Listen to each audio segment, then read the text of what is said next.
Pengembaraan tiga putera di hutan belantara sakti. Di sebuah kerajaan yang indah bernama Seri Kencana, kegelapan mula menyelimuti. Pohon-pohon layu dan cahaya matahari pudar.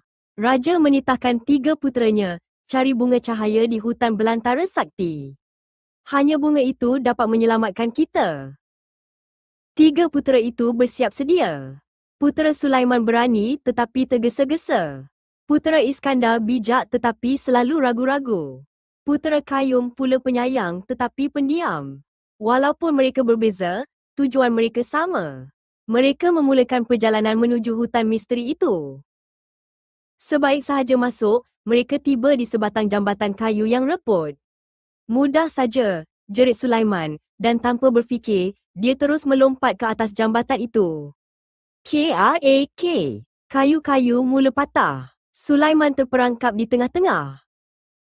Iskandar segera berfikir, jangan panik, Sulaiman. Kita perlu mengimbangi berat di setiap tiang penyangga.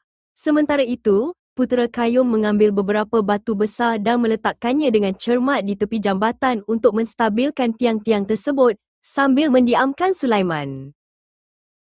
Setelah melepasi jambatan, mereka memasuki labirin berbisik.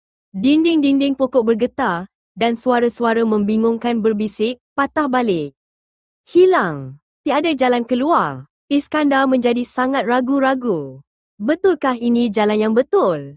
Mungkin kita patut kembali? Qayyum, yang selalu memerhati, mendongak. Dia menyedari bahawa di atas setiap simpang jalan, ada satu jenis bunga kecil yang sama yang menunjukkan arah sebenar. Dia diam-diam menunjuk ke atas dan kemudian ke hadapan. Akhirnya, mereka tiba di sebuah gua. Di hadapan bunga cahaya, berdirilah seekor makhluk besar yang berbulu, pengawal hutan. Sulaiman cuba melawan dengan pedangnya, tetapi ia terlalu besar. Makhluk itu kelihatan sedih, bukan marah. Iskandar teringat tentang cerita lama, pengawal itu sakit kerana kegelapan yang melanda.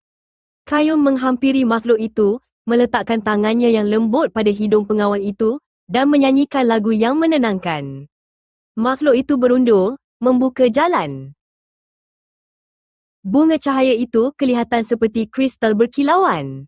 Mereka membawanya pulang, dan sebaik sahaja mereka tiba di Seri Kencana, putera Qayyum meletakkan bunga itu di tengah dataran. Cahaya keemasan yang terang memancar, menghalau kegelapan dan memulihkan kehidupan. Raja memeluk ketiga-tiga puteranya. Anak-anakku, katanya, kita berjaya bukan kerana seorang yang berani, atau seorang yang bijak, atau seorang yang penyayang. Kita berjaya kerana kamu bekerjasama dan menghargai kekuatan dalam perbezaan kamu.